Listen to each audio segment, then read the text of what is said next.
నమస్కారం. నా న్యూస్ వార్తలకు స్వాగతం. ముందుగా వార్తల్లోని ముఖ్యాంశాలు. దిండి ఎత్తిపోతల ప్రాజెక్టుకు వ్యతిరేకంగా భూ నిర్వాసితుల దీక్ష. పరిహారం లేకుండా భూసేకరణ అన్యాయమంటున్న నిర్వాసితులు. అభివృద్ధి పేరుతో పేదల భూములు బలి చేయడం సరికాదని విమర్శ. భూ నిర్వాసితులకు న్యాయం జరిగే వరకు పోరాటం ఆగదన్న కవి. మద్యం దుకాణాల సమయంపై రాజాసింగ్ ఆగ్రహం. డ్రగ్స్ రహిత వేడుకల మాటలు డ్రామానే అని వెల్లడి. యువతను తప్పుదోవ పట్టించే నిర్ణయాలు జరుగుతున్నాయని ఆరోపణ. ప్రజారోగ్యంపై ప్రభుత్వానికి బాధ్యత లేదా అని ప్రశ్న. భువనగిరిలో సర్పంచ్లకు అభినందనలు తెలిపిన కాంగ్రెస్ నేతలు. ఎన్నికల తర్వాత పంతాలు మానుకుని అభివృద్ధిపై దృష్టి పెట్టాలని పిలుపు. గెలుపోటములు సహజమేనని గ్రామస్థాయి నేతలకు సూచన. ప్రజల మధ్య ఉండి సమస్యలు పరిష్కరించాలన్న కొమ్మటిరెడ్డి.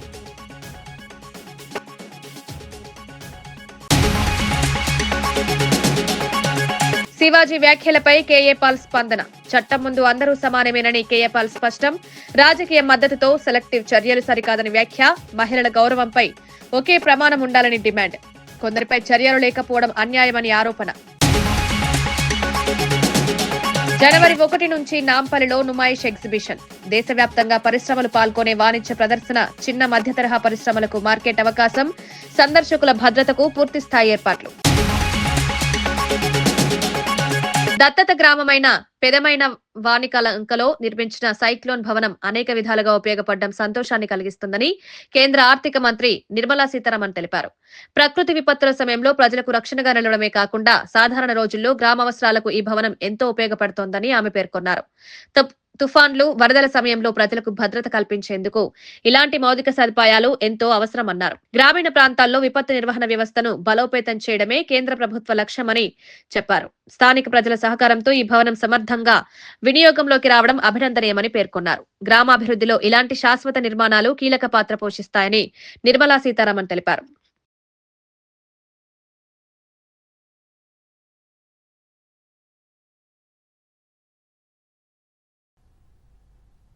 ట్రైనింగ్ ఏమో ఆ డ్రోన్ అంటే ఏంటి, అది ఎలా ప్లాన్ చేస్తుంది, ఎలా దాన్ని తయారు చేయాలి, దాన్ని ఎలా ఉపయోగించాలి, దాంట్లో ఉన్న సెన్సర్ అంటే ఏంటి అని చాలా టెక్నికల్ విషయాన్ని అన్నిటినీ కూడా నేర్పిస్తున్నారు. 3 నెలల తర్వాత మీకు సర్టిఫికేట్ దొరుకుతుంది. దాని తర్వాత మీరు AI ద్వారా నడిచే కంపెనీలో వెళ్తే మీకు ఉద్యోగం దొరకడం ఖచ్చితం.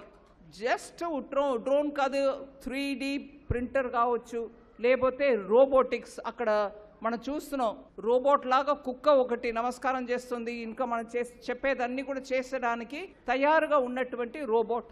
అది రోబోట్ అంటే ఏంటి, ఎక్కడో ఉపయోగించాలి, అది దానివల్ల ఏమేమి చేయవచ్చు, దానికి ట్రైనింగ్. 3 రకమైన ట్రైనింగ్. విదేశాల్లో ఉన్నటువంటి మార్కెట్ అన్నిటినీ కూడా మన ప్రోడక్ట్స్ అక్కడ ఎలాగ వెళ్ళి సేల్ చేయడం, అమ్మడం ఎలాగా, దానికి ఆన్లైన్ ద్వారా ఏమేమి చేయవచ్చు, ఇవన్నిటిని ట్రైనింగ్. 3వది ట్రైనింగ్. సో 3 రకాల ట్రైనింగ్ ఈ సియంట్ కంపెనీ ద్వారా వాళ్ళే మెటీరియల్ ఇస్తున్నారు, వాళ్ళే కంప్యూటర్ ఇస్తున్నారు, వాళ్ళే దానికి కావాల్సిన పుస్తకాలు మీరు దాని నుంచి నేర్చుకొని కంప్యూటర్లో చేయడానికి ఆ పుస్తకాలని కూడా వాళ్ళే తయారు చేసి ఇస్తున్నారు. ఇప్పుడు ఇంగ్లీష్లో ఇస్తున్నారు, తెలుగులో కూడా ఇస్తున్నారు. నేను 2014-15లో వచ్చినప్పుడు ఒక 10 సంవత్సరం తర్వాత ఇట్లా ఒక మోడర్న్ ట్రైనింగ్కి ఇక్కడ ఒక ట్రైనింగ్ సెంటర్ మనం పెట్టగలుగుతాం, దాంట్లో ఇండస్ట్రీ వచ్చి పాల్గొంటుంది. ఇవన్నీ నాకు మనసులో లేదు. ఇప్పుడు మీ అందరికీ వర్షాలు వస్తే, సైక్లోన్ వస్తే, లేదా పంచాయతీ వాళ్ళకి ఒక స్థలం ఉండాలి అనే ఆలోచనతోటి ఈ బిల్డింగ్ కట్టాం. కానీ అది ఎన్ని రకాల ఇవాళ మనకు ఉపయోగంగా ఉంది అనేది నేను చూస్తున్నాం. ఈ PM లంక వాళ్ళు మాత్రం ముందుకు వచ్చి ఇంత చేయకపోతే ఇవాళ గ్లోబల్ ఇండియన్ ట్రైనింగ్ సెంటర్ల టాప్లో PM లంక రావడం అనేది అసంభావిత. 150 దగ్గర అప్లికేషన్స్ ఉన్నాయి. PM ఆవాస్ యోజన ఆ ప్లాన్లో, PM ఆవాస్ యోజనలో ఆ 140. మాజీ సీఎం జగన్ 5 ఏళ్ల పాలనలో పూర్తి చేయలేని వైద్య కళాశాలలను PPP విధానంలో తప్పకుండా పూర్తి చేస్తామని మంత్రి సత్యకుమార్ యాదవ్ స్పష్టం చేశారు. తిరుపతిలోని సంస్కృత విశ్వవిద్యాలయంలో నిర్వహించిన భారతీయ విజ్ఞాన సమ్మేళనంలో పాల్గొన్న ఆయన రాష్ట్ర వైద్య విద్య, ఆరోగ్య, మౌలిక సదుపాయాల అభివృద్ధిపై ప్రభుత్వం గట్టిగా దృష్టి పెట్టిందన్నారు. ప్రజలకు మెరుగైన వైద్య సేవలు అందించడమే లక్ష్యమన్నారు. రాష్ట్ర అభివృద్ధిని చూసి ఓర్వలేక జగన్ బెదిరింపు రాజకీయాలు చేస్తున్నారని విమర్శించారు. 2.0 0 అంటూ పగటి కలలు కంటున్నారని ఎద్దేవా చేశారు.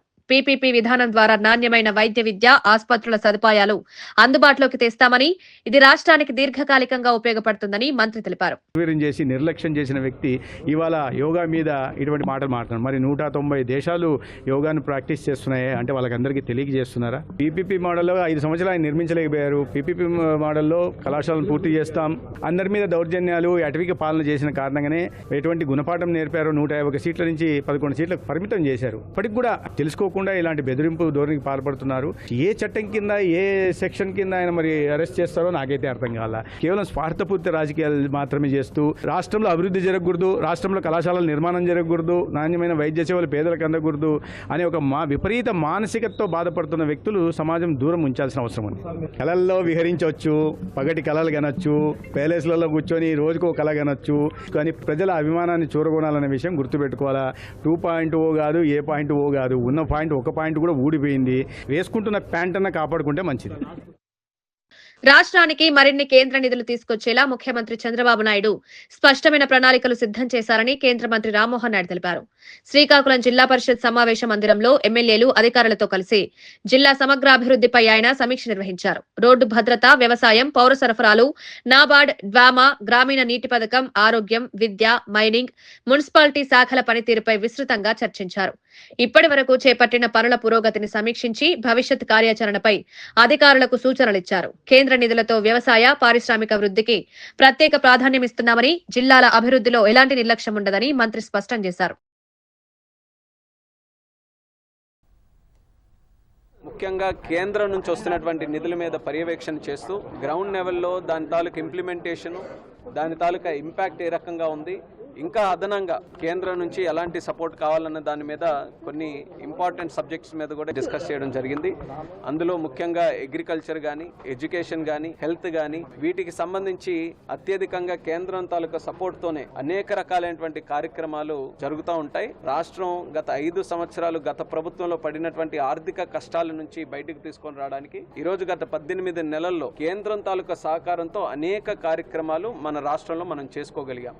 మా తాలూకా ఉద్దేశం ఏంటంటే, శ్రీకాకుళం జిల్లాలో ఒక పక్కన అగ్రికల్చర్ ఏదైతే అత్యధిక భాగం ఉందో, వ్యవసాయం మీద ఆధారపడినటువంటి రైతులందరూ కూడా దాని మీద ఆదాయం పెంచే విధంగా ప్రభుత్వం వాళ్ళకి సహకారం అందించాలనేది ఒక ఎత్తున. మరొక పక్కన కొత్తగా వస్తున్నటువంటి యువతరం ఎవరైతే ఉన్నారో వాళ్ళకి ఉద్యోగ అవకాశాలు స్థానికంగానే కల్పించాలి. గుంటూరు నగర ప్రజలకు సురక్షితమైన తాగునీరు అందించడమే కూటమి ప్రభుత్వ ప్రధాన లక్ష్యమని కేంద్ర మంత్రి పెమ్మసాని చంద్రశేఖర్ స్పష్టం చేశారు. ఈ దిశగా నూతన ఈఎల్ఎస్ఆర్ ట్యాంకుల నిర్మాణానికి ప్రణాళికలు సిద్ధం చేసినట్లు తెలిపారు. వేగంగా పెరుగుతున్న జనాభా అవసరాలను దృష్టిలో పెట్టుకుని దీర్ఘకాలిక పరిష్కారంగా ఈ ట్యాంకు ఉపయోగపడతాయని పేర్కొన్నారు. తాగునీటి సమస్యల వల్ల ప్రజలు ఎదుర్కొంటున్న ఇబ్బందులను ప్రభుత్వం సీరియస్ గా తీసుకుందని, శాశ్వత పరిష్కారాలకే ప్రాధాన్యమిస్తున్నామన్నారు. ఆధునిక సాంకేతికతతో నిర్మించే ఈ ట్యాంకుల ద్వారా నీటి నిల్వ సామర్థ్యం పెరిగి సరఫరాలో అంతరాయం లేకుండా చర్యలు తీసుకుంటామని వివరించారు. గుంటూరు నగరాభివృద్ధిలో తాగునీరు కీలక అంశమని, ప్రజల ఆరోగ్యమే ప్రభుత్వ ప్రాధాన్యమని మంత్రి స్పష్టం చేశారు. స్టోరేజ్ లెవెల్ ట్యాంకర్స్ ఇవన్నీ అప్పట్లో కట్టినప్పుడు పైన రూఫ్ని ఏదో జస్ట్ రూఫ్ లాగా ఆలోచించి చేశారు. లోపల ప్లాస్టింగ్ చేయకపోవటం, తర్వాత థిక్నెస్ ఆఫ్ ది రూఫ్ తక్కువగా ఉండటం వల్ల అన్ని ట్యాంకులకి రూఫులు లేచిపోయినాయి. 15 సెంటీమీటర్స్ అంటే 50% థిక్నెస్ పెంచడం, అదేవిధంగా రూఫ్లో ఇన్సైడ్ కూడా ప్లాస్టింగ్ చేసి ఎపాక్సీ పెయింటింగ్ వేసి ఫ్యూచర్లో ఈ క్లోరిన్ ఎక్స్పోజర్ వల్ల కానీ ఇంకో దాని వల్ల ఐరన్ ఎక్స్పోజ్ అవ్వకుండా ఆ రూఫ్లు పాడవకుండా ఉంటే వీటికి ఒక లాంజివిటీ ఉంటుంది. అన్నీ ఎక్కువ మంది, లక్షల మంది వాటర్ తాగేటువంటి విషయం ఇది.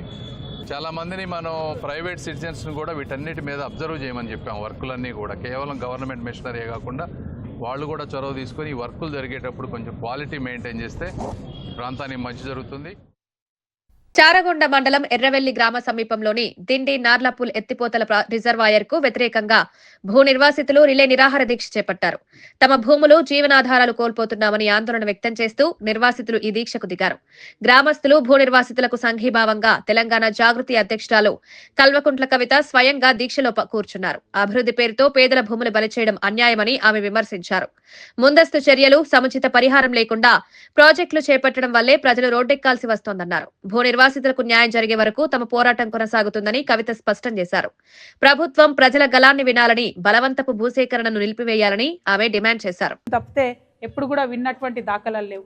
కాబట్టి మీరు తీసుకున్నటువంటి నిర్ణయం అత్యంత ప్రజాస్వామ్యబద్ధంగా, నాకు నిన్న తమ్ముడు గణేష్ చెప్తుండే, అక్క వాళ్ళు పాపం ఎలక్షన్లు బాయ్కాట్ చేసి, నేను ఆశ్చర్యపోయినా, నిజంగానే ఎవరు ఓట్లేదా, అసలు ఎలక్షనే పెట్టలేదా అంటే ఎలక్షన్ బాయ్కాట్ చేసిన. కానీ ఎంత దారుణం అంటే ఎలక్షన్ బాయ్కాట్ చేస్తే కనీసం ఎమ్మెల్యే గారో ప్రభుత్వమో ఎలక్షన్ కమిషన్ ఆఫీసర్లో ఎవ్వరు కూడా ఊరికొచ్చి పలకరించలేదంటే ఎంత అన్యాయం ఇది. అంటే ఒక ఓటు మనకుంది అని అంటే నేను ఒక మనిషి కింద లెక్క ఈ దేశంలో. మరి ఇంతమంది ఓట్లు ఉన్నారు, ఇంతమంది ఎలక్షన్ బాయ్కాట్ చేసినా కూడా ఎలక్షన్ కమిషన్ వచ్చి చూడలేదంటే మరి ఎర్రవల్లోళ్ళు మనుషులు కాదా అని నేను అడుగుతా ఉన్నా. మన ఓట్లు కావా అని నేను అడుగుతా ఉన్నా. మరి ఈ ప్రజాస్వామ్యంలో ఓటుకు విలువ లేదంటే ఇక దేనికి విలువ ఉంది అని నేను అడుగుతా ఉన్నా. మరి ఈ విషయం మాత్రం చాలా సీరియస్గా తీసుకుంటా. నేను ఈ విషయం ఇక్కడితో వదిలిపెట్టను. Election commission, state election commission officer రాలేదంటేనే అది చాలా అన్యాయం.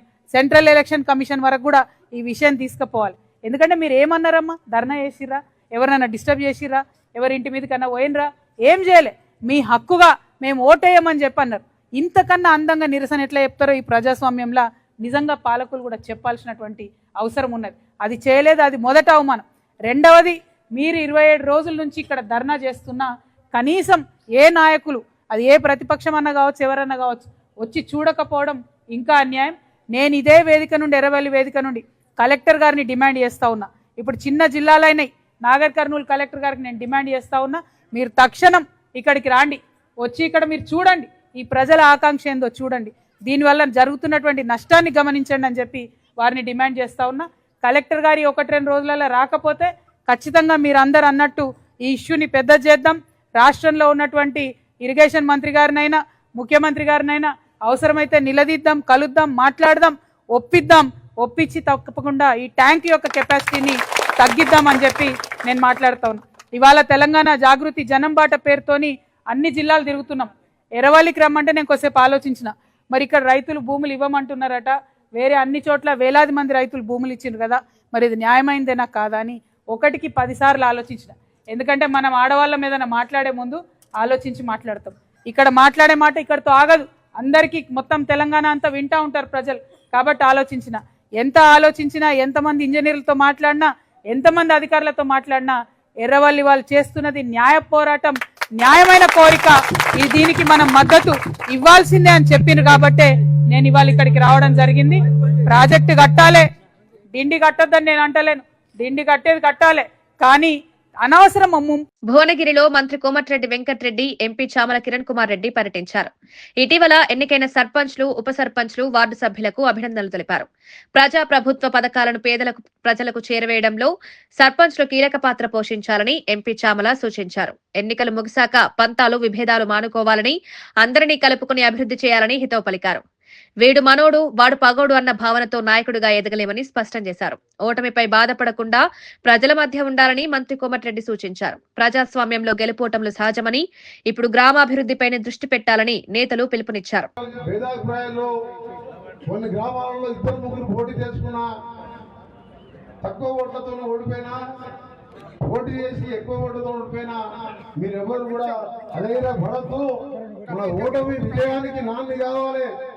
మీరు ఇలా ఓడిపోయిందంటే ఆ గ్రామంలో మొదటిసారి ఎట్లా గెలవాలంటే ఓడిపోయినా మీరు ప్రజలనే ఉండాలని చెప్పి మీకు ఓడిపోయిన వాళ్ళందరికీ కూడా నా యొక్క అభినందనలు తెలియజేసుకుంటూ, పోరాటం చేసి ఓడిపోయిన మీకు ఎప్పుడు కూడా ఓడిపోయినామనో, పదవి పోయిందని చెప్పో, మనకు పని కాలేదని చెప్పో కేసీఆర్ అలిగి ఫామ్లో అనుకోవద్దు.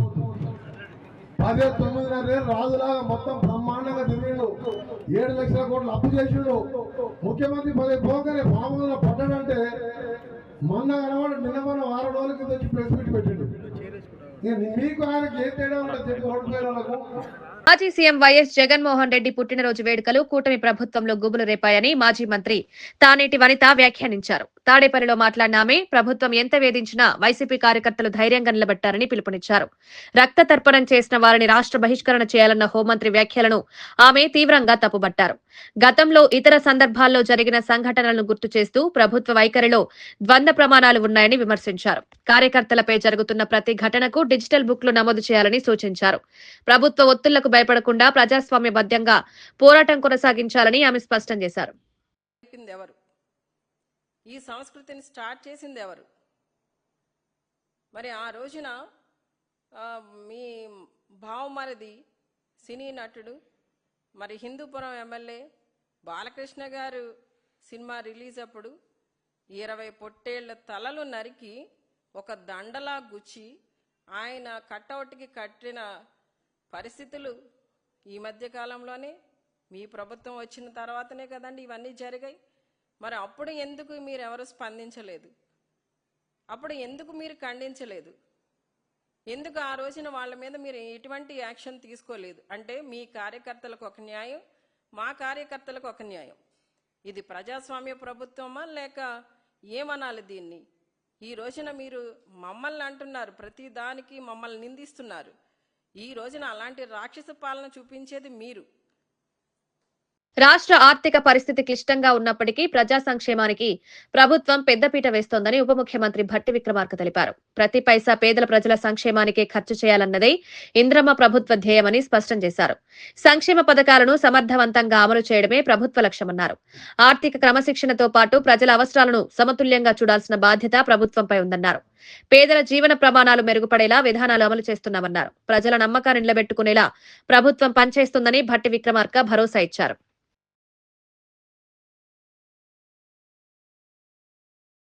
కుటుంబాలు ఏదో ఒక పథకం తీసుకొచ్చి ఆ కుటుంబం ఇబ్బంది పడకుండా రాష్ట్రంలో ఉన్న ఆర్థిక వసతుల్లోనే ఏదో ఒక పథకం చేసి అందరికీ అందించి ఇది మన ప్రభుత్వం మన కోసం పనిచేస్తుందనేటువంటి నమ్మకం కలిగించాం. కాబట్టే ఈరోజు ఈ రాష్ట్ర వ్యాప్తంగా మొన్న జరిగినటువంటి స్థానిక సంస్థల ఎన్నికల్లో దాదాపు 65 నుంచి 70% ఈ రాష్ట్రంలో కాంగ్రెస్ పార్టీని ప్రభుత్వాన్ని ఆశీర్వదించి పెద్ద ఎత్తున సర్పంచులు గెలిపించారు. మీ అందరికి కూడా నా హృదయపూర్వక 2 సంవత్సరాల నుంచి నిరంతరం పేదవాడికి అండదండలుగా ఉంటూ పేదవాడికి భరోసా ఇస్తూ డిసెంబర్ 31 అర్ధరాత్రి 1 గంట వరకు మద్యం దుకాణాలు తెరిచి ఉంచాలన్న తెలంగాణ ప్రభుత్వ నిర్ణయంపై గోషామహల్ ఎమ్మెల్యే రాజాసింగ్ తీవ్ర ఆగ్రహం వ్యక్తం చేశారు.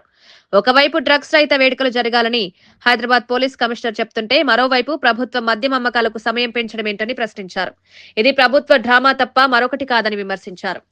యువతను తప్పుదోవ పట్టించే నిర్ణయాలు తీసుకోవడం ప్రమాదకరమన్నారు. మద్యం వల్ల సామాజిక సమస్యలు పెరుగుతున్నాయని, అలాంటి వేళ ప్రభుత్వానికి బాధ్యతాయుతమైన నిర్ణయాలు అవసరమని స్పష్టం చేశారు. ప్రజారోగ్యాన్ని దృష్టిలో పెట్టుకుని నిర్ణయాలు తీసుకోవాలని ప్రభుత్వాన్ని కోరారు. మంచి టాస్క్ ఫోర్స్ టీము ఇంకా వేరే టీంలు అయితే సజ్జనార్ తయారు చేసినారు. గుడ్, దీనికి కంట్రోల్ కావాలి, మంచిదే. ఒకవైపు మన పోలీసోలు ఈ drugs, cocaine, ganja, brown sugar, ఎండీని కంట్రోల్ చేయడానికి ప్లాన్ చేస్తున్నారు. ఇంకోవైపు మన తెలంగాణ ప్రభుత్వం అదే 31 డిసెంబర్ నైట్ వరకు మొత్తం మద్యం అమ్మొచ్చు 12 గంటల వరకు అని అనౌన్స్మెంట్ కూడా చేసినారు.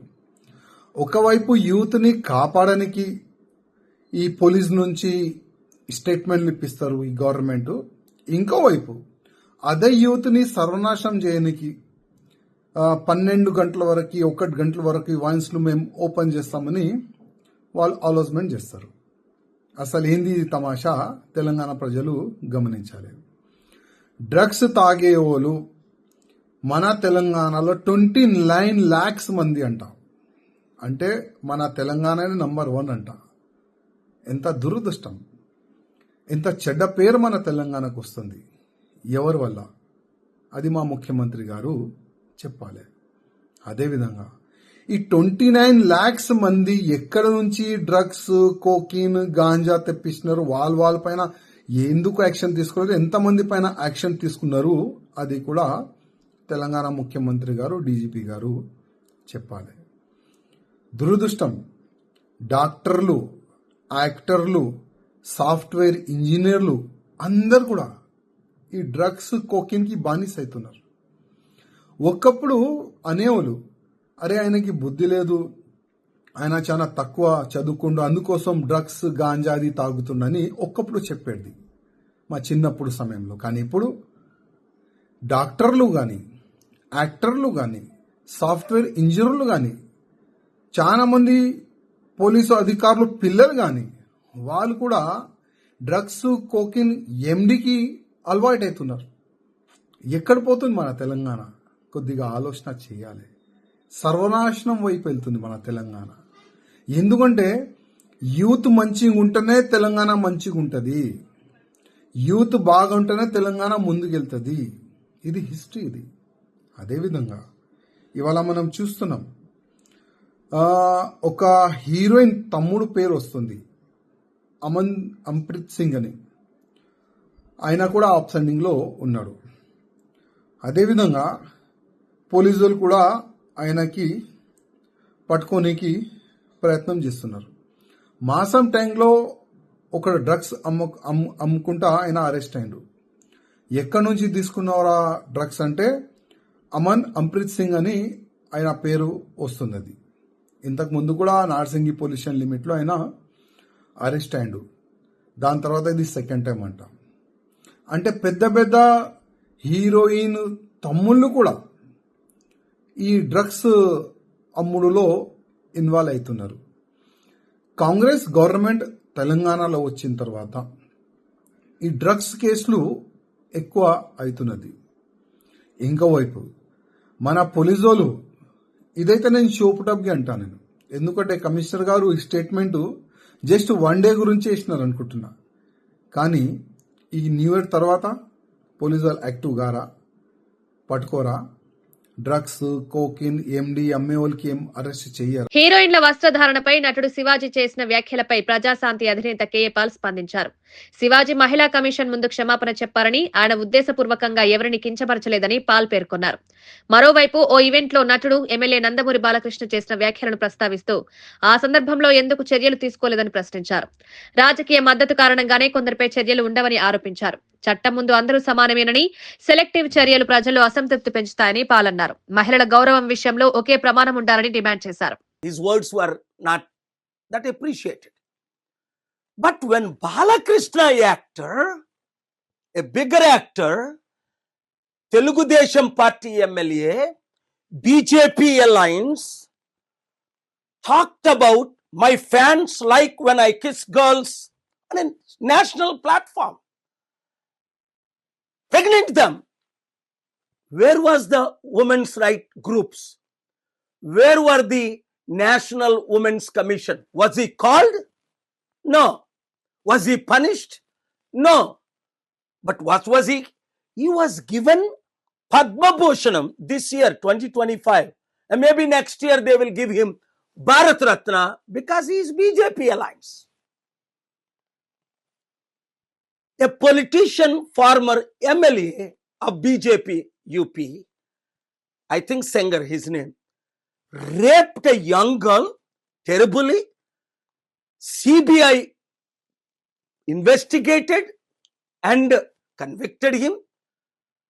He is being given bail again and again, even though victim is saying my life is in danger.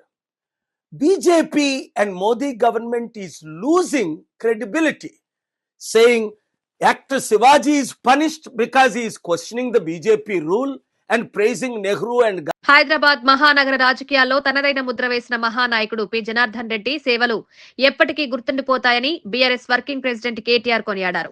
సమైక్య పాలన కాలంలో హైదరాబాద్ నగరానికి తాగునీరు అందించాలనే లక్ష్యంతో అప్పటి కాంగ్రెస్ ప్రభుత్వంపై ప్రజల తరపున పోరాడిన నాయకుడు పీజేఆర్ అని గుర్తు చేశారు. ప్రాంతాలు, కులాలు, పార్టీలకు అతీతంగా ప్రజల మన్ననలు పొందిన అరుదైన నేతగా ఆయన నిలిచారన్నారు. పేదల సమస్యలపై రాజీ పడకుండా పోరాటం చేసిన నాయకత్వం నేటి తరానికి ఆదర్శమని కేటీఆర్ తెలిపారు. హైదరాబాద్ అభివృద్ధి, ప్రజా సమస్యల పరిష్కారంలో పీజేఆర్ పాత్ర కీలకమన్నారు. ప్రజల గుండెల్లో చిరస్థాయిగా నిలిచిన నాయకుడు పీజేఆర్ చరిత్రలో నిలిచిపోతారని కేటీఆర్ వ్యాఖ్యానించారు. రాష్ట్రం వచ్చిన తర్వాత కేసీఆర్ గారి నాయకత్వంలో జరిగిన అభివృద్ధి, సంక్షేమం ఇవన్నీ కూడా పీజేఆర్ గారు కనుక మన మధ్యన ఉండింటే నిజంగా ఆయన గుండె కూడా ఆనందంతో పులకించిపోయి ఉంటుందని నేనైతే అనుకుంటా ఉన్నాను. ఇవాళ ఆయన వారసత్వాన్ని, ఆయన ఆశయాలను మా తమ్ముడు మాజీ శాసనసభ్యుడు, ఆయన సుపుత్రుడు విష్ణువర్ధన్ రెడ్డి గారు ఒకవైపు పెద్దమ్మ దేవాలయాన్ని నిష్టగా పీజేఆర్ ఆలోచనకు అనుగుణంగా మరి సాంప్రదాయ పద్ధతుల్లో భక్తుల మనోభావాలకు అనుగుణంగా ముందుకు తీసుకుపోవడంతో పాటుగా హైదరాబాద్ మహానగర అభివృద్ధిలో, హైదరాబాద్ నగర ప్రజల సంక్షేమంలో తనదైన పాత్ర పోషిస్తూ మరి వాళ్ళ కేసీఆర్ గారి నాయకత్వంలో విష్ణువర్ధన్ రెడ్డి గారు, పీజేఆర్ గారు ఆశయాలను ముందుకు తీసుకొని పోతా ఉన్నారు. తప్పకుండా మేమందరం కూడా ఎంతైతే నిష్ఠతో, ఎంతైతే మరి ఒక శ్రద్ధతో ప్రజల కోసం పీజేఆర్ గారు తన జీవితాన్ని అంకితం చేశారో, భవిష్యత్ తరాల నాయకులు ఏ పార్టీ వాళ్ళైనా సరే భవిష్యత్ జనవరి 1 నుంచి ఫిబ్రవరి 15 వరకు హైదరాబాద్ నాంపల్లిలో ఆల్ ఇండియా ఇండస్ట్రియల్ ఎగ్జిబిషన్ నిర్వహించనున్నట్లు మంత్రి శ్రీధర్ బాబు తెలిపారు. ఉప ముఖ్యమంత్రి భట్టి విక్రమార్క, మంత్రి కోమటిరెడ్డి వెంకటరెడ్డి ఈ ఎగ్జిబిషన్ ను ప్రారంభిస్తారని వెల్లడించారు. దేశవ్యాప్తంగా వివిధ రాష్ట్రాల నుంచి పరిశ్రమలు, వ్యాపార సంస్థలు పాల్గొననున్నాయన్నారు. నుమాయిష్ ద్వారా చిన్న, మధ్య తరహా పరిశ్రమలకు మార్కెట్ లభిస్తుందని, ప్రజలకు వినోదంతో పాటు వాణిజ్య అవకాశాలు అందుబాటులోకి వస్తాయని పేర్కొన్నారు. సందర్శకుల భద్రత, సౌకర్యాల కోసం పూర్తి ఏర్పాట్లు చేస్తున్నామని మంత్రి తెలిపారు. 10:30 వరకు,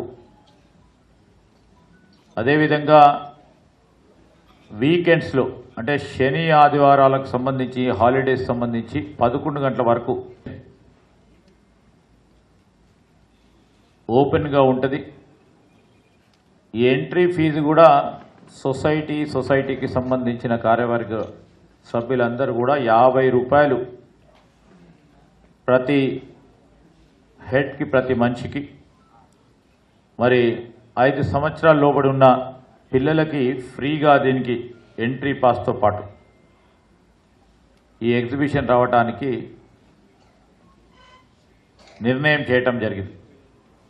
సెక్యూరిటీకి సంబంధించి 106 మంది సెక్యూరిటీ పర్సనల్తో పాటు దాదాపు 320 మంది వాలంటీర్స్ను కూడా డే నైట్ షిఫ్ట్లో మహిళలతో పాటు మరి పెద్దవారికి కానీ, స్టాల్కు సంబంధించిన సేఫ్టీకి సంబంధించిన అంశం విషయంలో కూడా ఎక్కడ కూడా ఇబ్బంది రాకూడదని, దాంతోపాటు మొత్తం ఎగ్జిబిషన్కు సంబంధించి CCTVs, మెటల్ డిటెక్టర్స్ కూడా గేట్ దగ్గర ఏర్పాటు చేసుకొని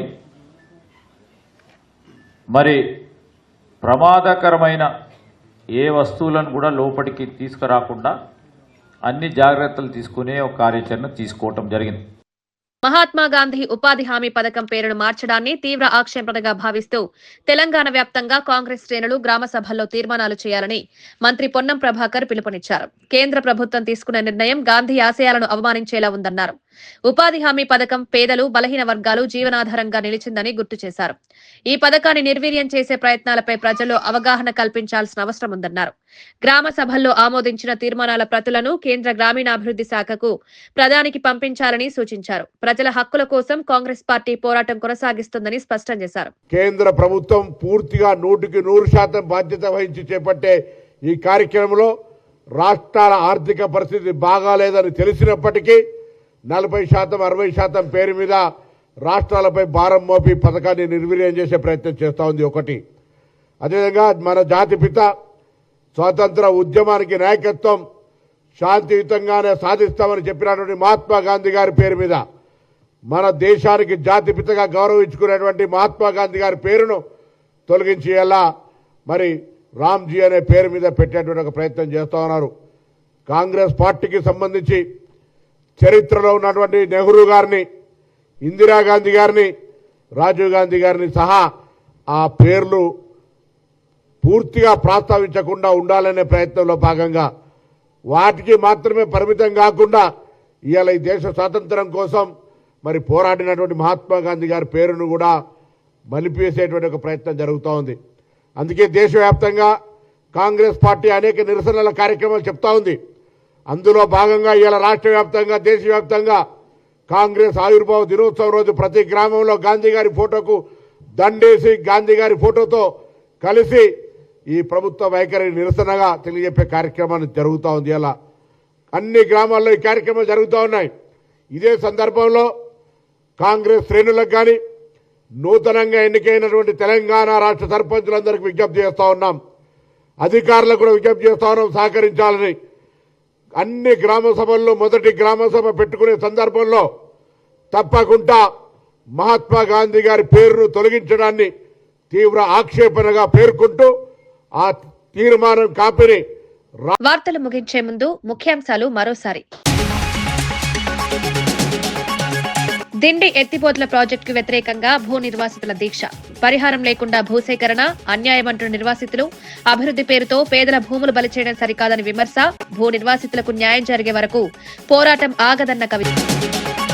మద్యం దుకాణాల సమయంపై రాజాసింగ్ ఆగ్రహం. డ్రగ్స్ రహిత వేడుకల మాటలు డ్రామానే అని వెల్లడి. యువతను తప్పుదోవ పట్టించే నిర్ణయాలు జరుగుతున్నాయని ఆరోపణ. ప్రజారోగ్యంపై ప్రభుత్వానికి బాధ్యత లేదా అని ప్రశ్న. భువనగిరిలో సర్పంచ్లకు అభినందనలు తెలిపిన కాంగ్రెస్ నేతలు. ఎన్నికల తర్వాత పంతాలు మానుకుని అభివృద్ధిపై దృష్టి పెట్టాలని పిలుపు. గెలుపోటములు సహజమేనని గ్రామస్థాయి నేతలకు సూచన. ప్రజల మధ్య ఉండి సమస్యలు పరిష్కరించాలన్న కొమ్మటిరెడ్డి.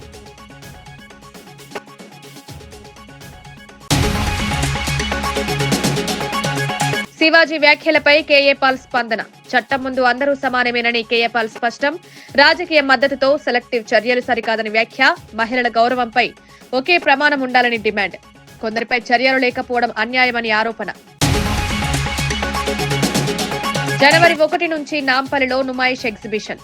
దేశవ్యాప్తంగా పరిశ్రమలు పాల్గొనే వాణిజ్య ప్రదర్శన. చిన్న మధ్య తరహా పరిశ్రమలకు మార్కెట్ అవకాశం. సందర్శకుల భద్రతకు పూర్తిస్థాయి ఏర్పాట్లు. ఇవి ఈనాటి వార్తా విశేషాలు. మరో బులెటిన్లో మళ్ళీ కలుద్దాం. నమస్కారం.